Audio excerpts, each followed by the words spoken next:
আজ আমি জামায়াতে ইসলামী নিয়ে কিছু গুরুত্বপূর্ণ দিক তুলে ধরতে চাই, যা সাধারণ মানুষের কাছে অনেক সময় ভুল বোঝানো হয়।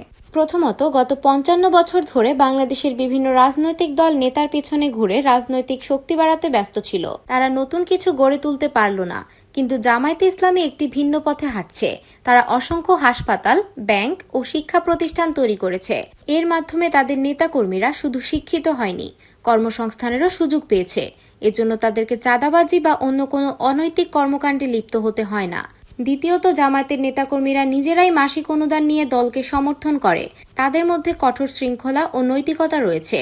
তারা ধর্মীয় শিক্ষা গ্রহণ করে এবং নিয়ম মেনে চলে, যা তাদের অন্য দল থেকে আলাদা করে তোলে।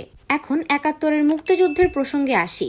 অনেকেই জামায়াতকে শুধু রাজাকার হিসেবে দেখে, তবে স্বাধীনতার পর জামায়াতের কোনো নেতাকর্মীকে শাস্তি দেওয়া হয়নি, বরং স্বাধীনতার পরবর্তী সরকারগুলো জামায়াতের নেতাদের সম্মান দিয়েছে।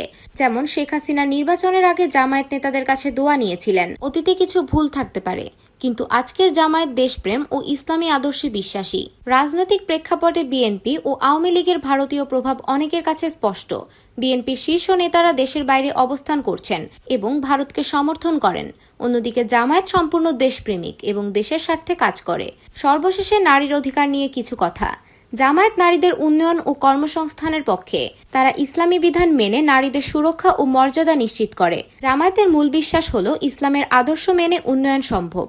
সুতরাং জামায়াতে ইসলামী একটি আদর্শভিত্তিক দল, যা সমাজসেবা, অর্থনৈতিক স্থিতিশীলতা, নৈতিকতা ও ইসলামী মূল্যবোধের উপর বিশ্বাস করে এবং দেশের সার্বভৌমত্ব ও জনগণের কল্যাণে নিবেদিত। ধন্যবাদ সবাইকে।